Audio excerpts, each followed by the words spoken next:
Ay mga lods, bali dito tayo sa piknikan mga lods. So, yan. Dito yan mga lods sa piknikan. Sa area to mga lods. Dito sa Suntri, Barangay Santo Niño, Isos, Iriga City. Yan mga lods. So, yan yung address niya. Piknikan. Ito ang entrance mga lods. So, bali pagpasok nyo, ito ang entrance. Yan, ito ang makikita nyo pagpasok nyo dito. Yan, bali yun na yung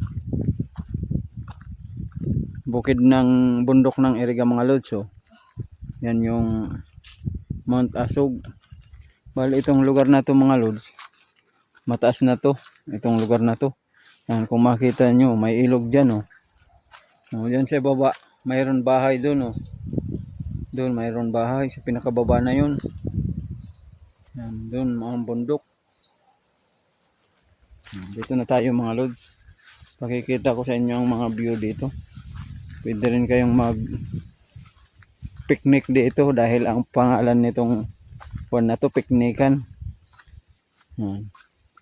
May kuwan daw dito, liguan.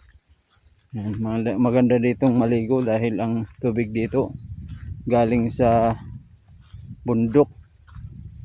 Yan, itong entrance. Ito. Yan, bali pababa na tayo dyan mga lods dito. Pababa na tayo dito.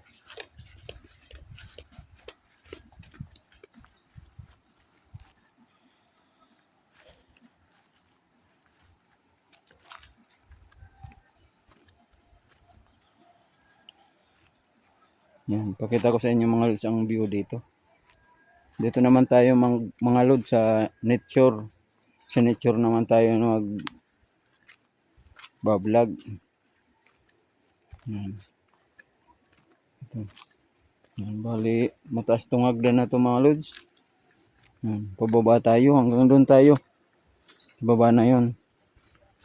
May mga kuwan naman pala dito. May mga cottage din.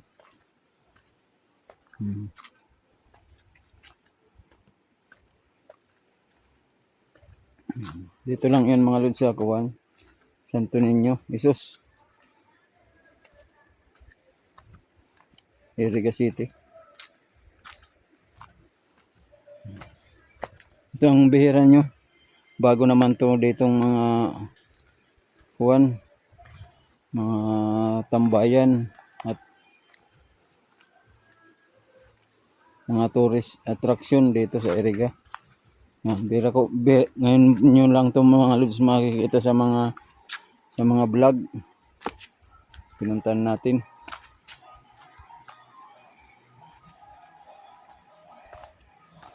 Yan, doon ang ilog mga lods. So, bari napakalamig ang ilog dyan. Galing sa bundok. Yan, magbabalag sana tayo doon mga lods. Kaso may sound kasi. May makaka-copyright music tayo. Kaya dito na lang muna ako mga lods. Hanggang dito na lang. Malakas kasing radyo dyan. Baka ma-copyright music tayo.